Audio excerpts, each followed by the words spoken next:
Hello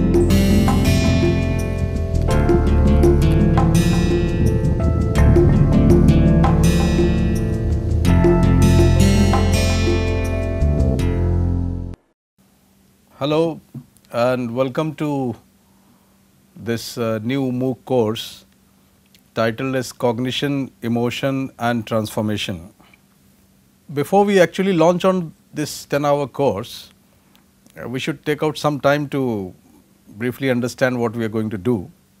This is not a usual course in the sense of your curriculum or subject and examination. It may not even directly relate to it, but this is a course which is useful for life, maybe for some of us. It is going to be a mix of life and psychology and neuroscience, and it may call on for some thinking on your part and interaction. So, what we will try to do is, as usual, we will weekly we will send you some lectures and probably try to keep some time where we can have some interaction with whatever mechanisms possible, apart from the questions which you pose on your forum and which the teaching assistant will or me will try to answer. But before we actually get to the subject matter, let me tell you the background of this. This actually arose out of the previous two MOOC courses. One which I gave was an overview of psychiatry, and then another one was how the brain creates mind. So, while we were discussing all that, and a lot of the students and other people who attended that 10-hour course asked about what is the actual implication of understanding the basic processes of mind and brain. So, it took me some time to reassemble the whole knowledge base, and so here is it: cognition, emotion and transformation. On the surface, these three topics may appear to be unrelated, or some of you can probably make a connection out of it in your own minds. What we will try to do is take from a very larger perspective and try to look at a question initially of why do people do what they do? Why do people behave in a certain way? Why do people get angry? Why do people hate each other? Why do they love each other?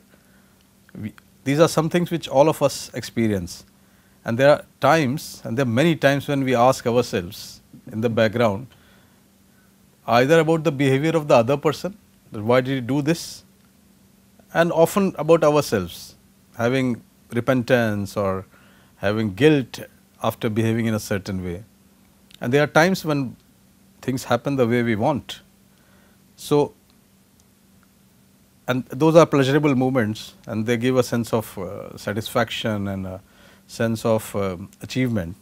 But this is all human life. It has been going on since ages, or since the modern man appeared on the face of earth, the Homo sapiens. So, the whole story is about Homo sapiens, and there have been people who were moving in a certain way till a certain point of time, and then they became something else. All these issues raise lot many questions, whether people can change themselves or is the circumstances which change them. We are going to address these things as we move on. So, to start with, let us look in a lighter way at the way life moves on. Most of us know this image. This is two armies lined up in Mahabharata, the longest epic which has been written in India and in world probably. And this is a very famous anecdote where Arjun, the principal warrior from Pandav's side, actually refused to fight, and the whole battle was actually hinged on his prowess and his bravery. He was actually what Krishna was expecting, that he would win the battle, And this is where Gita originated, the Bhagavad Gita, that sermon which Krishna gave as a god or as a uh, mentor or as a, in modern parlance if you call, he was the first psychotherapist. So, if you look at it, there are two armies which are waiting to fight, everybody is ready, and he is a man who is on his knees and is does not want to fight. But at the end of Gita, he gets up and fights and wins the battle with along with his brothers, decimating his cousins Kauravas in 18 days. Was it just a story or was it a reality? Maybe not at the dimension which it has been told, but it is possible that a story happened at a smaller level. But why? Why again remains the question, why was Arjun behaving in a certain way? In spite of having trained himself as a as the best archer in the world at that time, and he suddenly gave up, and it required a man of God status, Krishna, to convince him. Do you recognize this image? This is a, I think it's a bronze or copper sculpture kept at Lahore Museum. If you don't know this man, he is Siddharth Gautam, who later on went on to become Buddha.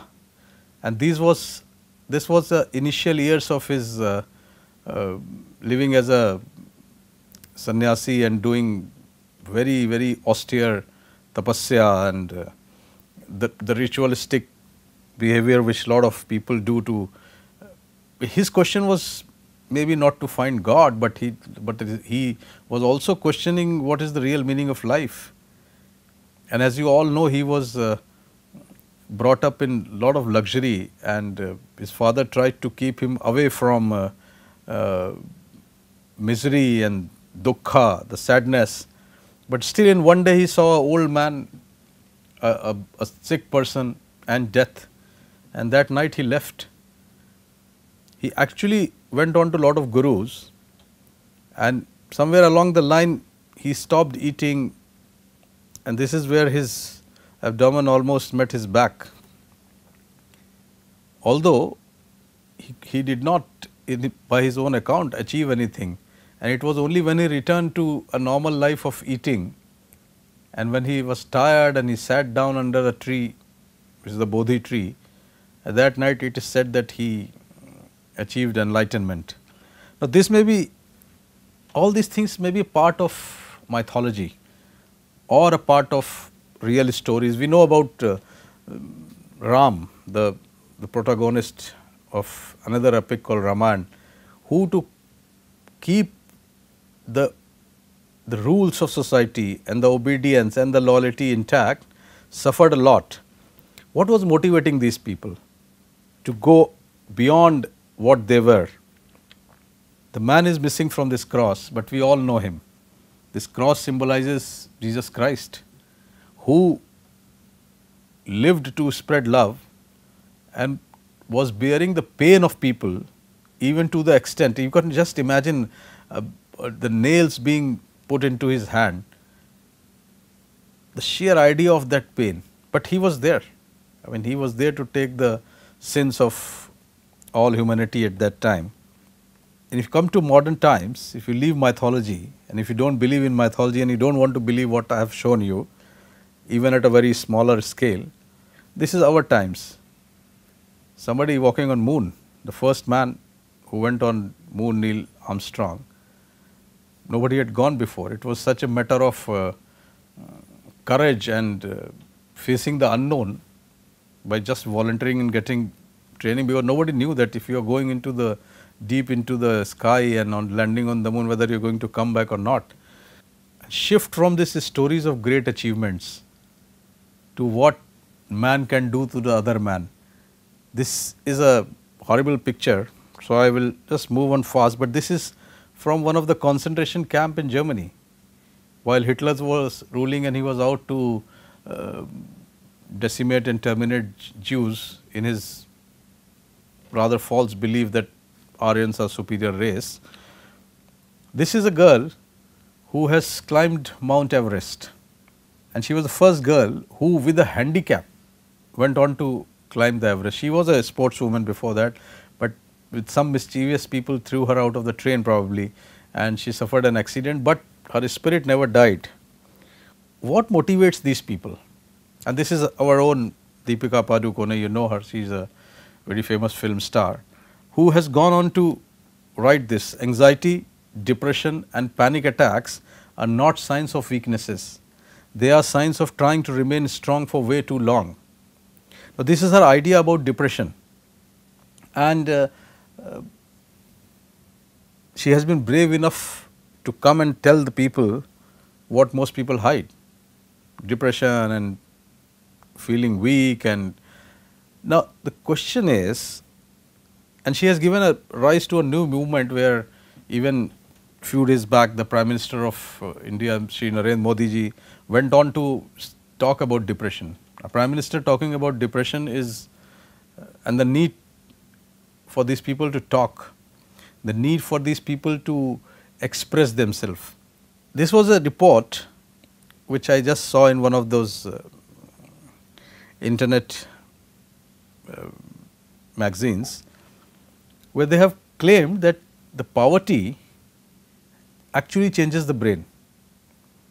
It was a non-profit organization in Boston which was looking at these people, that how poverty actually changes your decision making, how poverty changes your crisis handling, how your capabilities of deciding about life and taking major decisions on what you want to work actually gets altered with these things.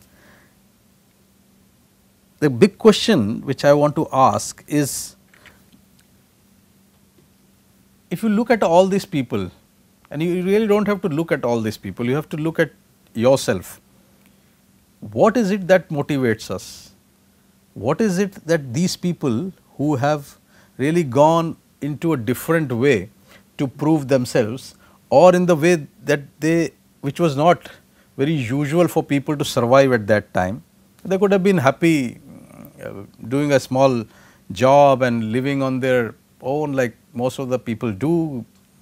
They get born and they move on and they earn, get married, have children, move on career, get some material good and die happily or with sadness or whatever suits their mind.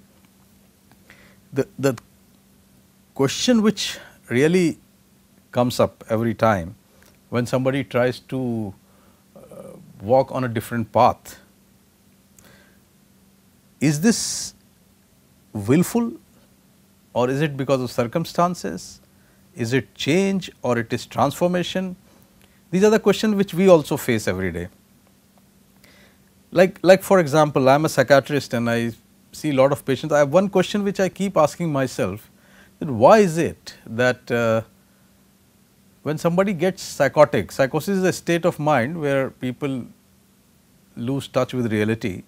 They have hallucinations, like seeing things or listening things which are not there, or delusions which are false, fixed, morbid beliefs. Most of the people who turn psychotic are, except for barring one or two conditions, they get very aggressive. They get aggressive, they get very violent, and they get physically abusive till medicines cover them. And there is a majority, any psychiatrist would tell you.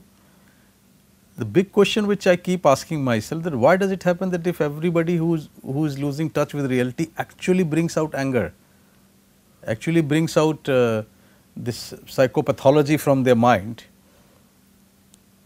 So, this is not only with psychotic people. If you look at this phenomena which has arisen in big metros called road rage, when people are driving, and you see it all around yourself, when people are driving and somebody cuts across or just touches their car, I mean there are murders which have happened on these small issues. You look into your personal relationships, maybe we do not know what was happening 100 years back, but human beings somehow, even in their closest relationship, even when they claim that they love the person, there are moments when people fight, and when they fight, they it's like no holds barred. So, what is it that in their heads which actually does not allow them to be calm, to be sharing, which they do in normal condition? But then this will bring us to another question. There are people who are doing charity and people who are trying to help others, but often when a thought process of a person is challenged or the act of the person is challenged, that the first reaction is like a self defense. The first reaction is like justifying, which is fine, but if for some reason, if that opposition continues, most people tend to lose their temper. Most people want to press their points so badly and vividly that it really becomes difficult at times to realize what is happening and why are these people actually just not accepting the alternative view. Because these gaps between which people live are the real seeds of violence or aggression. Is it that people want to be politically correct all the time?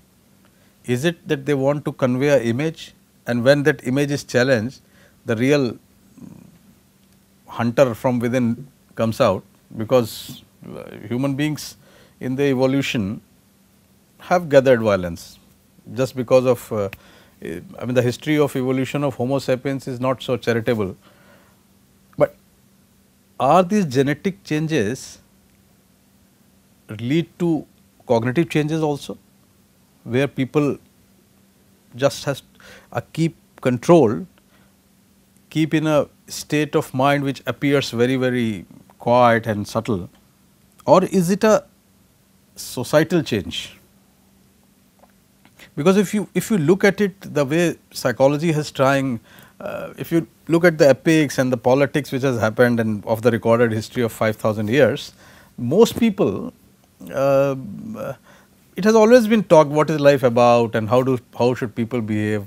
So, religions have had their code of conduct, right, from Vedas to the Quran to Bible. It's like code of conduct and how people should behave. The society has always tried to give a frame of reference to people, and that is what, if you look at the history of psychology and the philosophy which has gone on in 125 years, 2 or 3 things have emerged. There was a group of people who thought that man actually is still an animal within is a beast, and it needs societal rules to control it. Then there was a group of people, I mean you can call them whatever, pessimist or fatalist or whatever. There was a group of people who were on a different end. They said man essentially is a good person, man has to achieve a potential which is for goodness of himself and others, but it is the societal rules which keeps him suppressing and repressing, which keeps turning into perversions and the rebel and violence and what we term as bad behavior. And society has formed rules to handle this bad behavior. And then there was a third group of people who say that man is totally neutral, it's like a blank slate. It is the conditions in which the man is born, the society in which man is born actually reflects. So, he has nothing in his own self which will take him to higher self, or so there is nothing like a higher self or an enlightenment or a, these are all illusory things, and it is a society in which. Now, the modern neuroscience which has come up in last 34, we will discuss it in coming few lectures later on,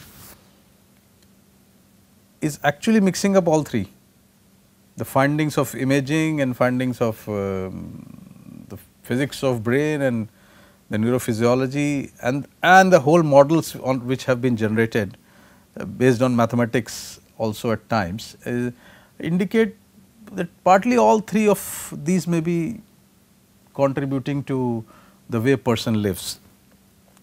Now, having said this, this has given rise to a different type of belief system. The neuroscience and the way psychology and biology have forms model of understanding, incorporating this philosophical and psychological point of views into the whole system, has focused on describing the human behavior on psychological concepts on one hand, and in form of treating and correcting what have been aberrations of behavior, which is psychiatry and psychology.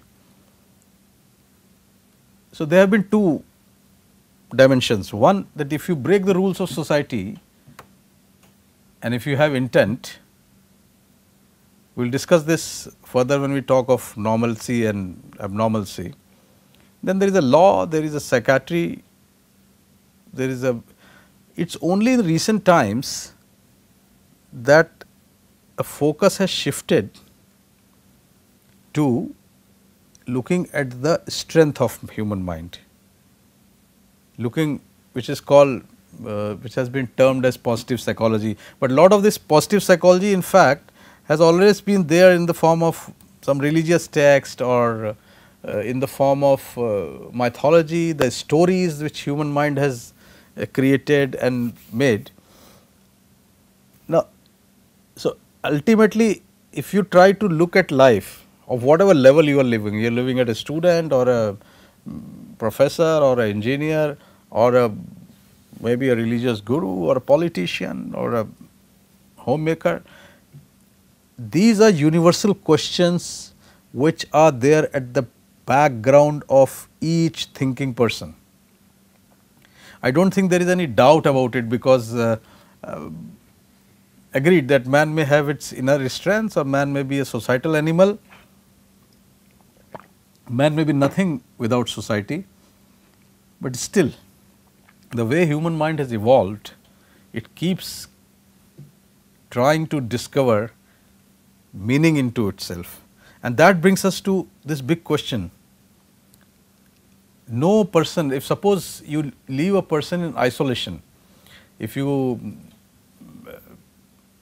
maybe somebody is born in a jungle, and we have heard of such stories where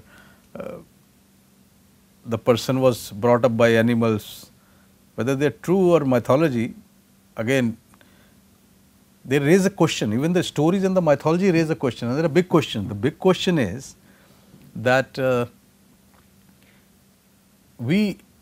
those people also behave in some way. If you are trained by if you live with monkeys, you may still have a human body and still behave in the same way, because we share lot of facilities with animals, like awareness, they are aware of their surroundings, like perception, like feeling, emotions. In mammals you see emotions are the same. That background network of brain, or the evolution and the cognitive framework or emotional framework of the brain has evolved into human beings, where human beings have a conscious mind. A part of their brain wants to give a certain meaning to existence. So, everybody, practically everybody, even a child, maybe not a, we do not know about a child of within the first year of life, because we still can conjecture what the child is thinking through the behavior, but that is the first interaction which starts. But as the child grows, even a child has to give meaning to whatever, you all would have seen, they give this, they have these toys and they will give life to that, bring in the real characters into the stories. So, till the person lives, and unless the person has really gone unfortunately into states of mind where this whole conscious push is somehow disturbed, all the time. And you know it, as a student, if you look at it, you would be studying every day, you would attend a lecture, and you would try to sort out your solve your problems. But even then, when you are solving around, you are actually aware of looking at it, how much you have gained, whether what you are studying is going to contribute to your success or not. Whatever the parameters are, the parameters may be gaining knowledge or parameter may be passing exam, you still have to keep evaluating your the input to the output. And not everybody who chooses a path is happy. Now, the happiness, again, lot of these things which were already given to us, we were living like bringing up kids and studying and learning a skill to earn your livelihood, that has been a universal which has been universal given which has been going on. But see in the world what is happening, you have workshops now which teach you how to parent a child. You have laughter club where people go and laugh. You have workshops where you actually somebody is teaching you how to empathize, how to love. These are something which have been going on with human life for ages. Maybe people had not thought about it and maybe they were just rolling on with it. So, all that has become a system of imparting knowledge. Now, that change has come up in the last 30-40 years. So, even if we want to bring a small change in our life, either we can just go with the flow and whatever society brings in we keep doing it, or you have to put your brain to change it. If you walk into any bookshop, you will always find a huge rack full of self-help and motivational books. Some of them would be religious, some of them would be from a psychologist, and some of the popular ones are like The Monk Who Sold Ferrari, and it used to be Sweat Modern at one point of time, and they are on everything, Dale Carnegie. So, whom are these books catering to? They are catering to us. What was catering to people say 500 years, 600 years, 1000 years back? The mythology was catering to them, the religious gurus were catering to them when there was no psychology and psychiatrist. And when science came in, when we started unraveling layer by layer, we have still not reached to the full knowledge of human mind or brain or universe for that matter, but we are creating models. So, some people drift to science to understand, some people drift to religion depending on the capability of their mind to sustain the uncertainty. But as people grow from being from the womb till your end point in life,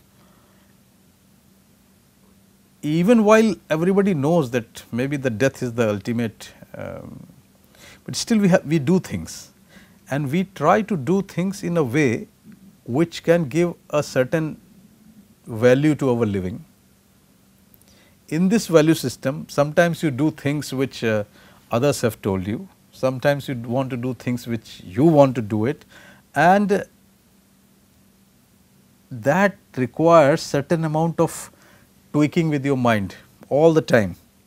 And this tweaking can bring in change in the way you function, which may be a superficial change, or you may have a deeper need to push your mind into some maybe a utopian or a real world. So, this was the purpose of this coming course, where we want you to, where we will do it together, where we will just try to discover the various aspects of this whole thing, and it will not have all the answers, but it will have some answers to your questions. Maybe we will find out by the time end of 10 hours we will be able to have new dimensions, and some of you can work and do research on that. So, this is the end of it, and thank you. We will meet in the next lecture.